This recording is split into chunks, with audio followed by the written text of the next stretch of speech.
bien entendu avec la complicité de Cheikh Tidiane Gomis ñu bàyyi Fatou Ka mu combar li nga xamante ne moom la indi tey. voilà comme ni nga ko annoncé tout à l'heure man bilaay su may wax sax sama xel day dal sama xol féex ndax coach xam naa ne. non lépp lu mu wax rek dafa am te dafa. non moom du créé waxal. du ma sos. Satan sort de ce corps. waxal.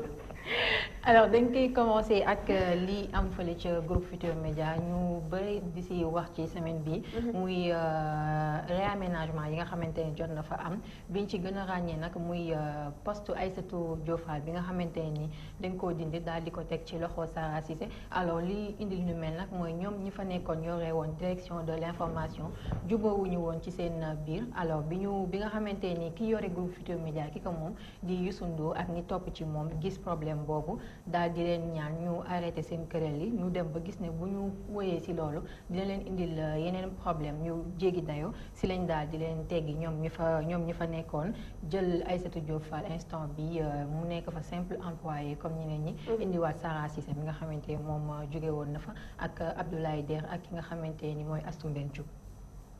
waaw mais non mais c'est que xam nga c'est normal.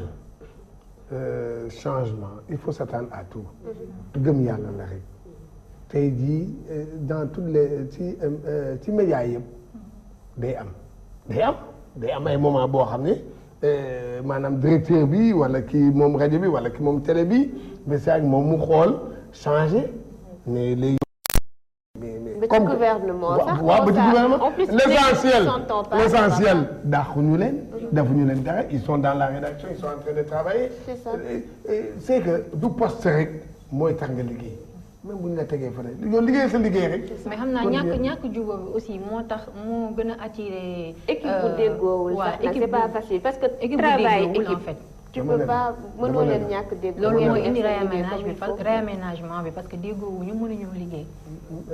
kii yëpp média yi yëpp ñoo am ay yooyu mais sauf sincèrement parce que damay gis ay ñoo xam ne vraiment ni ñuy nekkee ci média dégg nga ba indi ci ay xiyoo ay ŋaayoo daway parce que dañoo gëmul yàlla soo gëmee yàlla am na yoo xam ne doo ci dugg gëm ni doo weesu sa wërsëg voilà bu yàlla tuddee ne que fii ngay yem tey jii fii nga fiy yem bu yàlla tuddee ne yaay doon chef ba bi ngay dee yaay doon chef bu yàlla tuddee ne 6 mois ngay am nekk chef moom ngay nekk chef yàq ça am na ñoo xam ne xalaatuñu woon ne bu ñu doon ñëw ci média bi xalaatuñu woon sax nekk chef xalaatuñu ko woon dañ daan toog ne ni rek di liggéey seen liggéey muy dem rek ba kon nag comme que nag ñëw nga ba promotion indi la ba foofu jàpp ne tam ni nga yéegee noonu la mën a wàccee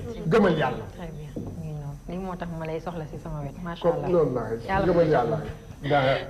suñ jógee ci ñoom dañuy dem Dakar Buzz wax ci xalif général des Tidianes di Serigne Mbaye Sy Mansour muy tontu bi nga xamante ni tontu na ko Idrissa Seck ci wax ji mu fi waxoon semaine passée alors moom nag Serigne Mbaye Sy Mansour nee na dafa am ñoo xam ni dañoo foog ni que boo maîtriser alxuraan rek war nga mën a wax lu la neex te dara du la si fekk alors que tel n'est pas le cas de même que aussi am na ñoo xam ne dañoo foog ne maîtriser nañ alxuraan alors que maîtriser wuñ ko nee na nag moom li ko métti bokk na ci ñi nga xamante ne nii dañuy jël alxuraan bi di ko politiser jël ko changer ko ni mu leen neexee nee na nag mu ngi woo bépp jullit nga def li nga xam nga tontu ki nga xam ne mooy Idrissa Seck ndax wax ji mu wax benn jullit waru see noppi nee na gis na que jeunes yi ak ñeneen ñu ngi chaque jour ñu ngi ci réseaux sociaux yi di photo di dugal Facebook wala di dagg sant ci réseaux sociaux yi alors que loolu amul sens lii Idrissa Seck wax loolu moo jara wax donc nañ ko bu si kenn noppi moom Serigne Mbaye Sy Mansour loolu. Moi je dis que y a quelque part Idrissa Seck nee na baal jégalu na mais est-ce que duñu bàyyi jéggalu na si jéggalu na vraiment nañu c'est que waaw nañu bàyyi ñu dem seeti leneen quoi parce que vraiment wax bi day dem. je crois que dafa laal sujet bu fragile boo xamante ne ça lui apprendra moom ak keneen koo xamante ne à l'avenir di nga bëgg a wax. xam nga waxoon naa ko fi newoon naa ne ñenn nit yemal ci sa domaine. domaine politique nga yemal ci domaine sport nga yem ci noonu la mais tamit wax nag day am fu muy yem. day am fu muy yem. day am fu muy yem surtout que jégal na en plus ñu ci après sortie sëriñ bi beneen polémique judduwaat ci ba tey ci waxu Idrissa Seck boobu noonu je pense que su ma waxee ñëpp dinañ xam fu may waxee muy coow li entre ñaari tarixa yi. c'est grave di wax ñëpp nañu ñëwaat. il faut que nit yi def très attention. te xam ne loolu dama ci li nga wax dëgg la. parce que gis naa ci. ay maanaam ci WhatsApp beeg ci réseaux sociaux yi. di utiliser ay loolu xamuñu ne que c'est dangereux. C'est très dangereux. la dégg nga l'unicité du pays. dégg nga dañ ko am. gis nga fii du musulman yi ñoo ëpp catholique yi. 5% lañu. da nga dégg du ñoom ñaar nii lañ def. jàmm ak salaam. nañ ñu dimbale. c'est des personnes. nañ ñu dimbale yuy profité ci. kii murit tijaan xaadir yi ñëpp benn lañu. ñoo yem fa yàlla. ñoo yem te yàlla bu ñu indi fi ay kii yaay nii nangam. ma ne nañu bàyyi loolu. buñ ci dugg nag ba dee loolu moo tax man ma ne leen. wax bi na fi yem. na fi yem na fi yem waaye na fi yem. wax ko dañuy yemale leen. na fi yem de. wax ko koy teel a fay mu fay. baax na rek li ci xëcc di xëccaat amul benn sens. amul sens nañ fay wax bi daal parce que lii dañuy dépassé. c'est ça. alors bu ñu jógee ci loolu ñu dem ci ki nga xamante mooy Bouba Ndour seen émission boobu di jàkkaarloo bi am fële ca TFM ñu invité woon fa mooy mbër yi seen problème bi rek fan yi ki leen jiite alors Thierno Ka ci loolu moom mi bokk CNG daal di woote Khalifa Diakhaté laaj ko nan la gisee coow li ak mbër yi li ñu leen di taxé est-ce que c'est vrai mu mel ni moom Thierno Ka aussi dafa énervé wu ci question boobu daal di wax Khalifa Diakhaté li nga ma posé du question c'est une affirmation duma ci wax raccroché alors que dañ ko owoon pour mu intervenir ci noonu aussi Bouba Ndour daal di ko yëgati ay kàddu moom tamit ne ko moom Thierno Ka il est arrogant de même que ñi nekk ci ginnaaw parce que ay njiit suñu leen woowee pour ñu intervenir ci question boo xam ne dafa soxal askan wi dañoo war a déglu ñu répondre ci mais pas ñuy raccrocher au nez di wax journaliste bi que li nga ma posé c'est pas une question et que doo journaliste bu bien. non mais sincèrement dañuy xam est-ce que Thierno Ka moom professeur journaliste la damay laaj ndax Thierno Ka professeur journalisme. bonne question ci non mais attends xam nga def nga ba accepter que da ngay dugg ci émission bi va jusqu'au bout. assume jusqu'au bout. question bu ñu la posé bu dee manqué wuñu la respect pour répondre à la question. répondre à la question mu jeex. surtout qu'il avait le droit de avant ñu koy woo. waaw mu accepter il avait parce que tout le monde a ce droit là. il waaw avait le droit mu laaj journaliste yi. lan ngeen may laaj mu génne ci question yi. voilà mun na am tamit waaw loolu convention bi mun na la mun nga ko ne bon lii yow ki loolu la mais c'est que lenn moom xam naa ko ci Thierno Ka mooy c'est lui qui est chargé de la communication bu CNG mais il n'aide pas le CNG il ne communique pas. et puis nag il ne communique pas bien qu'on se dise avec Thierno Ka da nga koy woo pour kii nu mu lay tontoo man mii def na ma ko tontu ba tontu boo xam ne bu gàtt tontu bu gàtt mu wax naa ko mu ngi nii tontu bu gàtt alors que man damay ut information damay équilibré laaj ko et puis da lay bàyyi nga wax ba pare mu tontu la tontu bu gàtt. mais yow sax xam nga coach tontu na la tontu bu gàtt mais man je comprends pas le fait d'avoir accepté que ñu woo ko pour ensuite raccrocher leen au nez. pour c'est pas comme ça prétendre que du question affirmation la ou je sais quoi. et puis bu nekkoon question bu ko déranger sax mën nañu wax mais loo xamante ni nee na lan nga gis ci li Khadim Gadiaga wax loolu c'est une question. dana jox opportunité pour nga wax. mais nga ne ko loolu du question li nga wax nii. bu dee sax dafa am question yi muy bañ. pourquoi il a pas quand il a accepté mu ne leen lan ngeen may laaj ñu ne ko bii ak bii mu ne leen génne leen question bi c'est simple. c'est ça en tout cas muy moom di waa CNG maa ngi koy waxaat une fois dans cette affaire là il faut qu'il communique. parce que tant que ñu ngi def nii opinion bi ñoom. waa de xam nga ñoom. dañuy taxal seen voilà gis nga. bu ñu communiquer rek opinion bi nañu xam kan moo wax dëgg. kan moo ne loolu nit ñi bëgg. parce que on dit man néew ma mukk mbëri ñoo am raison ci ko bu non waaye nag bu ñëwee ñu ñuy wax yow nga noppi.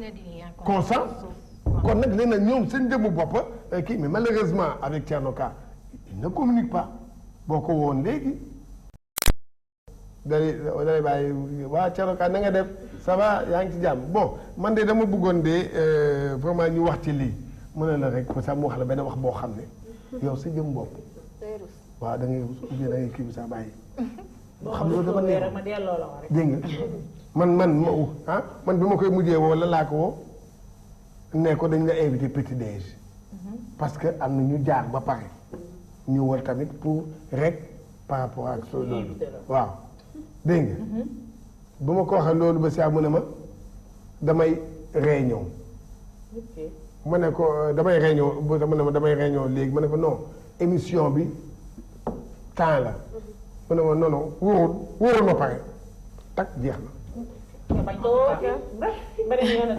alors bu ñu jógee ci moom Thierno Ka ak Bouba Ndour ñu dem Sénégal wax ci aussi Khalifa Diakhaté ba tey alors cette fois-ci nag moom muy wax ci mbirum dessert gis ñu dessert bi nga xamante ne moom la ñu président Macky Sall wax que français yi ce sont nos amis parce que certes ñoo ñu colonisé mais suñu tirailleurs sénégalais yi dañoo amoon ay privilèges daanañ leen yóbbu ci caserne yi di leen jox ay dessert alors que yeneen tirailleurs africains yi doonuñu ko am mu nekk wax boo xamante ni dafa instant bi nii ci dëkk bi même yeneen pays africains yi nekk à côté ñoom ñu ñuy xas façon message bu nekk ñu envoyé ko sénégalais yi alors Khalifa Diakhaté nag daal di posté benn message ci page Facebook am di wax que président Macky Sall dafa war a génn jégalu publiquement africain yépp ndax li mu wax dafa ñaaw.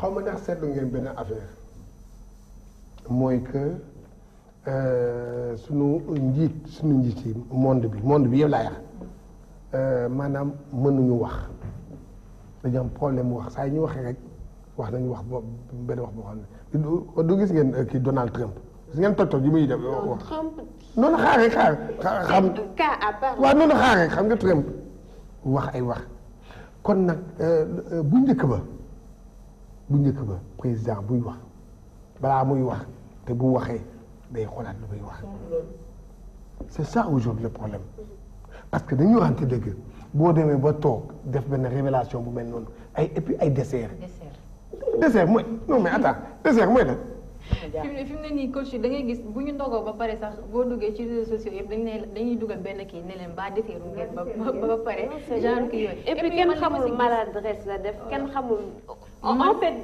dessert mooy lan nekk ay esclaves nga ne c'est des amis ces mêmes amis là bi suñu maam yi demee camp Thiaroye di laajte seen solde ñoom ñoo leen massacré ces mêmes amis là ñoom ñoo exilé Cheikh Ahmadou Bamba ñoom ñoo fi def li ñu def El Hadj Malick Sy ces mêmes amis là ñoom ñoo faat ay Lat Joor ak ay Jéeri Joor Ndeela et cetera lépp lu ñu amoon comme richesse ñu pillé ko dem yóbbu ko après tu dis que malgré que def nañ loolu yëpp doon nañu jox dessert donc c'est des amis non mais de qui se moque-t-on bon man personnellement ni ma ko gisee quoi en fait man je me dis que président instant bi dafa mel ni dafay détourner attention sénégalais yi ci mbirum Fallou Sène bëgg ñoo yóbbu ci yeneen affaire yi très mal yeneen affaire yu ñàkk fula parce que c'est pas comme ça man loolu laa gis parce que instant bi nii boo xoolee gis nga fan yee yëpp Fallou Sène justice pour Fallou Sène instant bi ñëpp ci dessert bi la ñuy waxatuñu ci kaaw Fallou Sène neewoon nañ fi dimanche dañuy boucler enquête bi dara waxaatuñ si dara mais je pense que instant bi li mu wax noonu c'est benn manière benn kii la woon wala camoufler dara ba tax nga wax loo xam ne il est en train de nous mettre en mal ak je parle pas du président Macky Sall de Macky Sall l'homme bëgguma ku ma jël ci suba donc il est en train de nous mettre en mal ak suñu yeneen mbokk yi nga xamante ne parce que les tirailleurs c'était pas seulement des Sénégalais quand il dit que ñoom comparé à ñeneen amoon nañu def quelque sorte que Sénégalais yi ñoom la ñu gën a considérer que ñeneen ñi la preuve ci réseaux sociaux yi ñu ngi ñuy saaga ñu ngi ñuy xas alors que nous Sénégalais on y est pour rien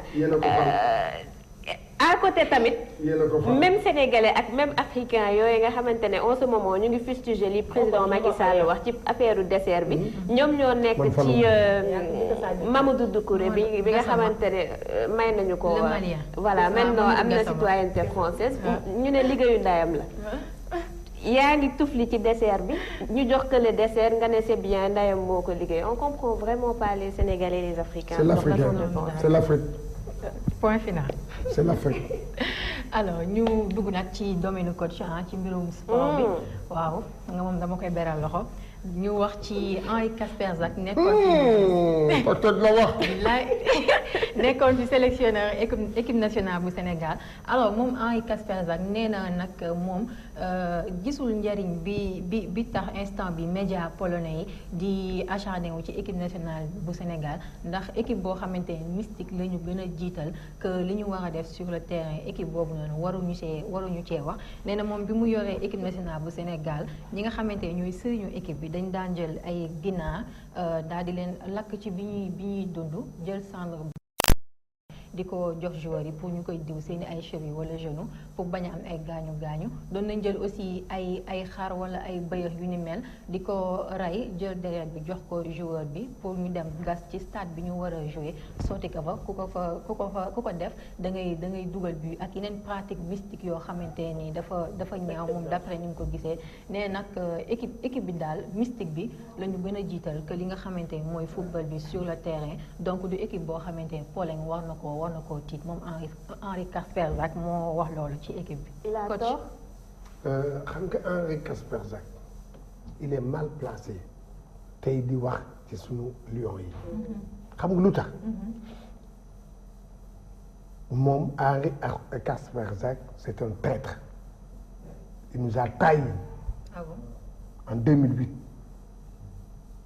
au moment yóbbu sunu équipe. moment bi nga xam ne gën nañ ko soxla mu bàyyi ñu il nous a tourné le dos moment yi gën a difficile te ñu koy fay suñu xaalis fay ko ba mu mat ba avant ñu doon jógee fii dañoo wax gars yi fay ko ba mu mat sëkk mu dem ba foofu trahir ñu bi muy dem noonu la awee rek dem yoonam ak gëlewul kii pour la première fois dans l'histoire entraîneur yóbbu équipe te àggalewu ko loolu trahison la kon nag man Henri Kasperzak mu wax lii wax léegi moom amul dara lu muy wax Henri Kasperzak est un peureux dafa ragal. moom c'est un polonais non. polonais la man dégg naa mu naan média polonais yi lan moo tax ñuy wax ci Sénégal. aka iñaan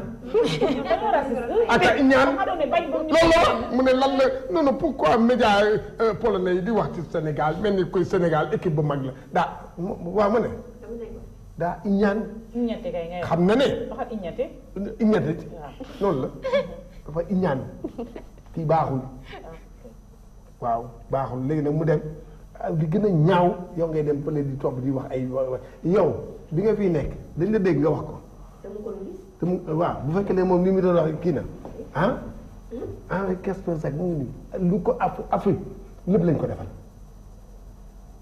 fu mu dem dañ ko fay xaalis ba mu mat sëkk sorcier blanc la. moom sorcier blanc. sorcier blanc la moom tuddee ñu équipe bi ay sorcier moom mooy sorcier. ok moom sorcier la waaw parce que am na moom tam moom équipe yi mu jaar dëkk yi mu jaar. ci affaire xon yi moom tam moom mii. je crois que moom li ko nakari ci Sénégal waxu ko. y a autre chose. doo dégg dama la dafa am waaw. am na waaw en tout cas loo xamante ni jent na ko. bu ñu ko bu ma ne defuñu ko dara. Henri Kasperzak man maa la ko wax man mii fii dama fekk defuñu ko dara temps yooyu président Mbaye Ndoye moo nekkoon président fédération defuñu dara amul dara.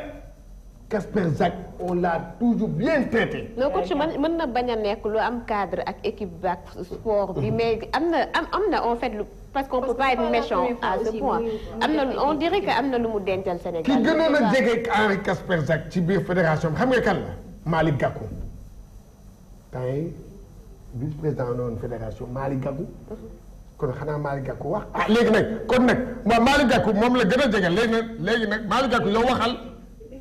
ah Mali na wax. en tout cas pour la meilleure façon de lui répondre mooy ñu dóor équipe am. loolu kese moom mooy réponse bi. ma ne dóor équipe am ak ñàkk ko dóor moom mii moom il n'a rien à dire